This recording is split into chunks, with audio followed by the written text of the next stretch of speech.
Anybody here from Maryland, the Free State? The birthplace of Frederick Douglass. The proud home of people who work at USAID and FDA and NOAA, the National Weather Service, and the National Institutes for Health, the NIH. The crown jewel of bioscience, where despite all the purges and all the firings, they're working every day to cure cystic fibrosis, multiple sclerosis, breast cancer, and that most deadly disease of our time, malignant narcissistic personality disorder. Let the scientists do their jobs. They might even find a cure for that baffling worm and brain disease. The great thing about science is it's true whether or not the Secretary of Health and Human Services believes in it. Let's all say with Maryland, hands off science. Anybody here from Virginia? The birthplace of James Madison, who wrote us the First Amendment. It separated church and state for the first time in human history. It gave us the right to speak freely, to publish freely, to worship freely, to assemble freely, and to petition government for a redress of grievances. As Dr. King said, we've got the right to protest for what is right without being arrested, deported, or fired. We got the right to read the books we want, including 1984 and The Handmaid's Tale, even if they now belong in the nonfiction section. We've even got the right to call the president deranged for crashing our economy, destroying $6 trillion of wealth, and turning my 401k into a 201k. And the press has the right to call the Gulf of Mexico the Gulf of Mexico.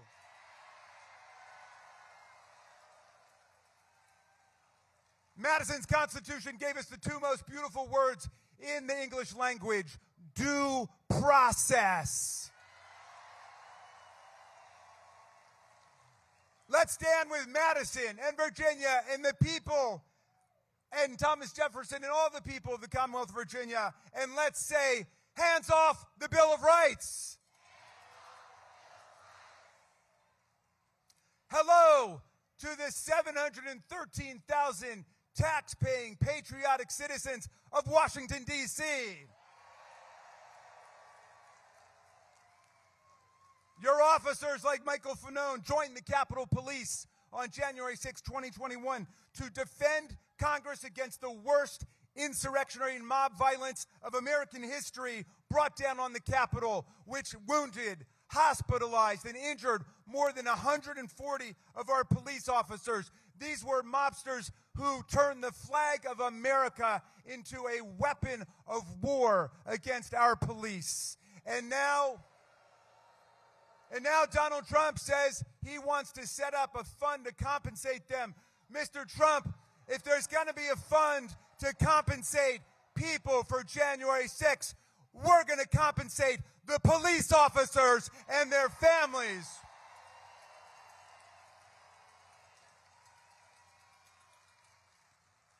We're going to back the men and women of the blue, not the planners of the coup.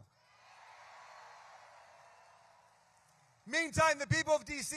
have a valid, bona fide political grievance, not an imaginary one. They've not stormed the Capitol or tried to overturn an election or hang the vice president. They petitioned for statehood like 37 states before them. They did it the right way. So we say to Donald Trump and Elon Musk, hands off Greenland. That's an independent country. Hands off Canada. That's an independent country. Hands off Panama. That's an independent country. Statehood for Washington, D.C. And let's say with the people of Washington, free D.C.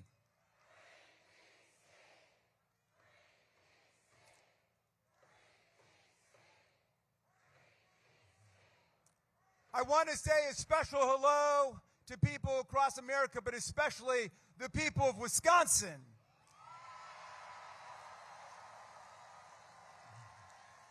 They showed America that organized people who want nothing but freedom can defeat organized billionaires who want nothing but power. Here in America, Mr. Musk, justice is not for sale, and we don't raffle off state Supreme Court judgeships for million-dollar prizes. Stop trying to buy our votes. Stop ripping off our government, and stop stealing our data.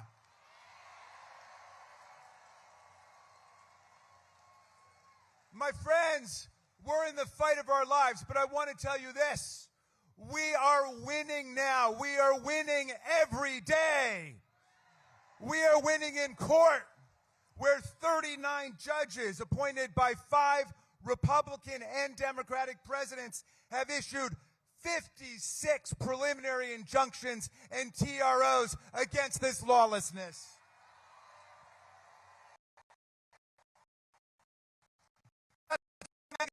Now want to impeach judges like Judge Boasberg, the chief judge of the D.C. District. Yesterday, he ordered the return of Kilmer Garcia, a legal resident of the United States, married to a U.S. citizen. They sent him to a dictator's prison in El Salvador. The administration was forced to admit that his deportation was without due process and was, quote, an administrative error. But get this, then Trump said, well, c'est la vie. Mr. Garcia would have to stay in that torture facility because the U.S. no longer had custody over him. But Judge Boasberg told him that if you've got the means to unlawfully deport someone, you find the means to bring them back. So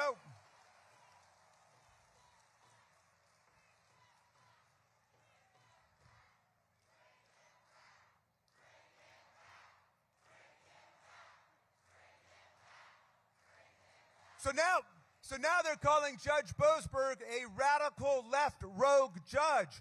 The problem is he was appointed to the bench first by President Bush. He was Justice Kavanaugh's roommate at Yale. He's known as a pillar of the legal establishment. They say, though, well, the number of courts striking down Trump's policies is completely unprecedented. Well, so what? That's only because the number of his illegal actions are completely unprecedented. The judges are doing their jobs. They're doing their jobs.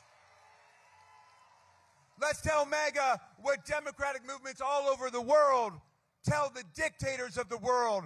Hands off the courts. Hands off the courts.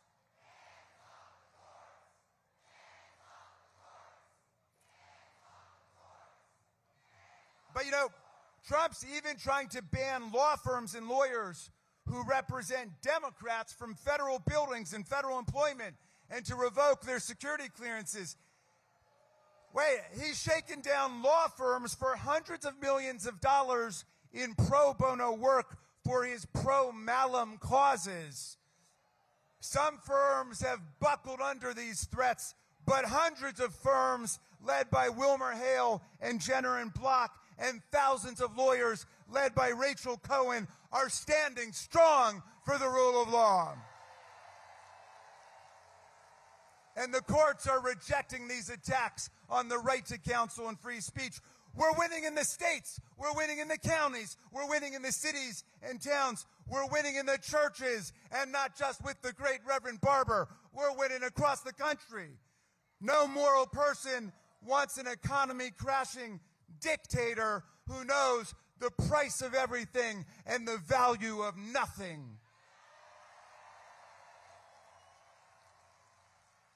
We're winning in the universities, which know the difference between transgender mice and transgenic mice. And they know the difference between academic freedom and political tyranny. We're winning with veterans across America who know which side we were fighting on in World War II. And when they see Nazis marching down the boulevard, they don't see very fine people on both sides of the street.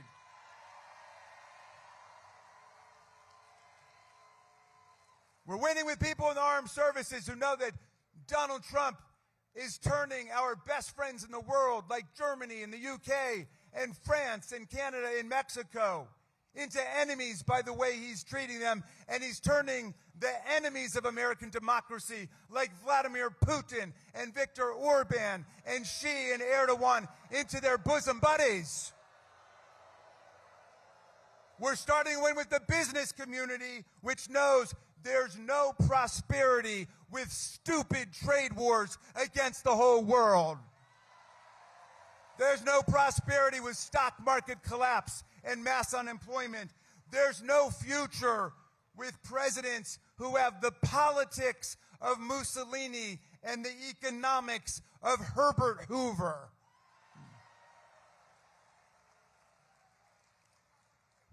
But now look, Elon Musk and the Silicon Valley billionaire mafia believe that high IQ tech supermen obsessed with eugenics and impregnating as many women as possible are destined to govern the rest of us. In other words, they're going to rule in their vision. They believe democracy is doomed, and they believe regime change is upon us if they can only seize control of our payment systems, our data, and our computers. Their guru, Curtis Yarvin, a.k.a. Mencius Moldbug, says American democracy is a failed experiment. He praises slavery and its positive effects for the African American community.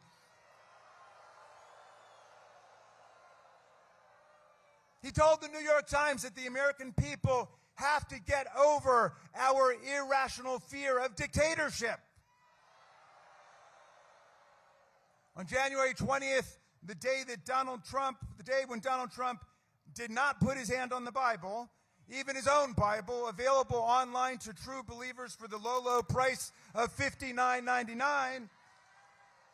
On that day, when he swore to support our Constitution, we saw what a dictatorship of autocrats and plutocrats and kleptocrats and theocrats looks like. It's a twice impeached, multiply bankrupted, very stable genius standing in front of oligarchs, Elon Musk, Mark Zuckerberg, and Jeff Bezos, standing in front a cabinet of billionaires and Putin followers who make war plans over the public signal app, even while they're literally sitting in the Kremlin. But I want to tell you something. Moldberg and Vance and Musk, they may have access to artificial intelligence, but they've got no access to human intelligence. These founders of the Dark Enlightenment, as they call themselves, are no match for the founders of the actual Enlightenment, like Madison and Jefferson and Ben Franklin and Tom Paine, much less the leaders who took down slavery and built Reconstruction, like Abraham Lincoln and Harriet Tubman and Thaddeus Stevens and Frederick Douglass. If they think they're going to overthrow the heroes of American democracy, they don't know who they're dealing with. Our founders wrote a constitution that does not begin with "we the dictators." The preamble says, "We the people." We the who? Did you say the corporations? We the people, in order to form a more perfect, did you say a more perfect government? We the people, in order to form a more perfect union, establish justice, ensure domestic tranquility, provide for the common defense, promote the general welfare, and secure to ourselves and our posterity the blessings of liberty, do hereby ordain and establish the Constitution of these United States of America. That's our preamble. And then the very next sentence is, all legislative power is vested in the Congress of the United States of America. And it lays out all the powers of Congress, the power to regulate commerce domestically and internationally, which means it's Congress that controls tariffs, not the president, not Elon Musk. Their tariffs are not only imbecilic, they're illegal, they're unconstitutional, and we're going to turn this around.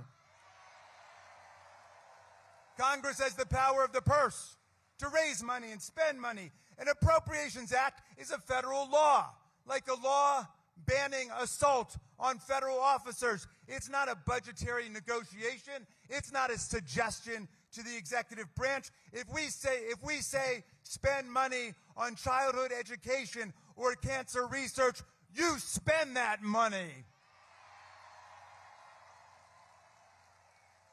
Congress is the lawmaking branch, the predominant branch, as Madison put it. And don't buy any of this fifth grade propaganda about three co-equal branches. First of all, co-equal's not even a word, okay? It's like extremely unique. But secondly, read Article 2 of the Constitution about the president. After all those pages about Congress, 4 short paragraphs. The most important one, Section 4, which is all about how you impeach a president for treason, bribery, and other high crimes and misdemeanors. If we're co-equal, how come we can impeach him and he can't impeach us? What's the core function of the president, my friends? And teach your children to take care that the laws are faithfully executed. Not twisted, not distorted, not maligned, not trashed. Take care that the laws are faithfully executed. All we say to Donald Trump is, do your job.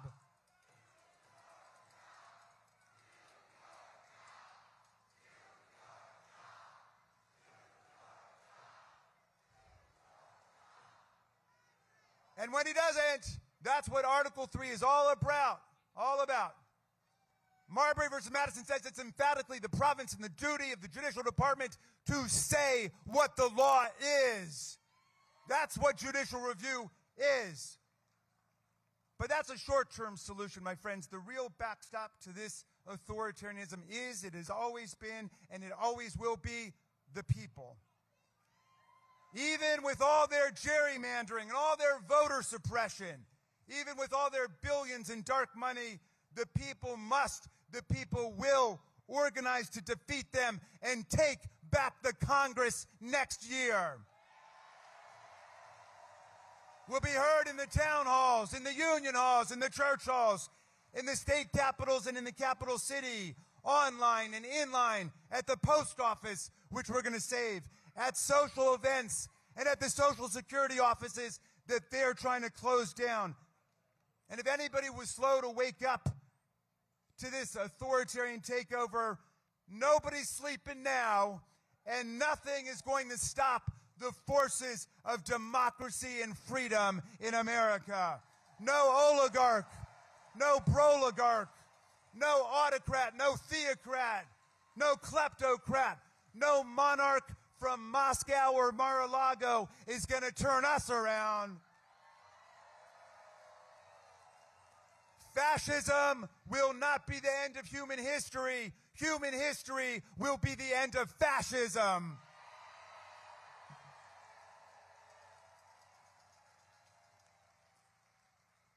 The deranged cult of MAGA will not destroy the economy built by free labor, free ideas, and free markets. The economy, The Economist magazine called 6 months ago the envy of the world. The envy of the world. My friends, we are not only the liberals who believe in liberty. We are not only the progressives who believe in progress.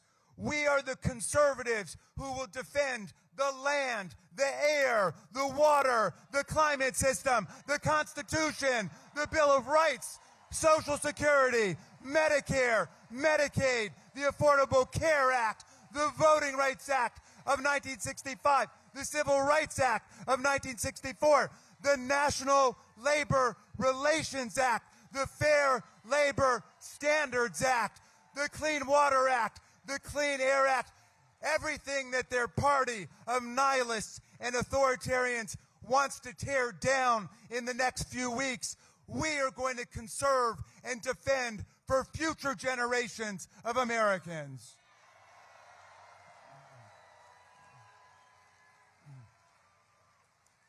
We invite all Americans to join us, to join the party of democracy and freedom and solidarity. An injury to one is an injury to all. A victory for any one of us is a victory for all.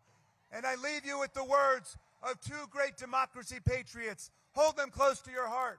One, the great Frederick Douglass, born a half an hour away at the Wye River Plantation into slavery. He escaped from slavery to become our great freedom fighter during the Civil War and Reconstruction. And Douglass said, if there's no struggle, there's no progress. And the struggle may be physical, it may be moral and physical, but there must be struggle. Power concedes nothing without a demand. It never has, and it never will. A message to you from Frederick Douglass and the people of Maryland. And my friends, I leave you finally with the words of the great Tom Paine, who my son Tommy was named after. And Tom Paine got here in 1774, 2 years before the Revolution. He fell in love with the promise of our land. He said, if these people live up to their promise and their ideals, the land will become an asylum to humanity, he said. Not an insane asylum, mind you. A place of refuge for people seeking freedom from political and religious discrimination from all over the world. And he wrote the pamphlet that ignited our revolution, Common Sense, by which he meant the sense we all have in common when we're willing to reason together without myth and dogma and what we would call propaganda and disinformation. But you know, 1776 was a tough year, and the country was split. There were some people running around saying, you can't beat the kings and the queens. You can't beat the autocrats and the monarchs. You can't separate church and state. For all of history, people have lived under thugs and dictators and kleptocrats like Vladimir Putin and Donald Trump. But half of the people said, no, let's try something different. Let's pledge to ourselves our sacred honor, our fortunes, our lives to build something different. And so Paine wanted to write a pamphlet to give people hope during the darkest hours.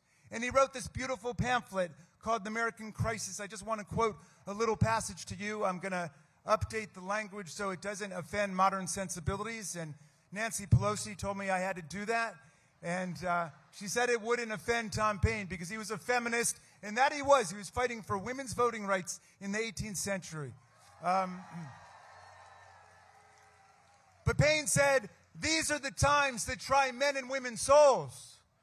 The summer soldier and the sunshine patriot will shrink at this moment from the service of their cause and their country. But everyone that stands with us now will win the love and the favor and affection of every man and every woman for all time. Tyranny, like hell, is not easily conquered, but we have this saving consolation. The more difficult the struggle, the more glorious in the end will be our victory. Let's make that victory ours. Thank you, Indivisible. Thank you, America.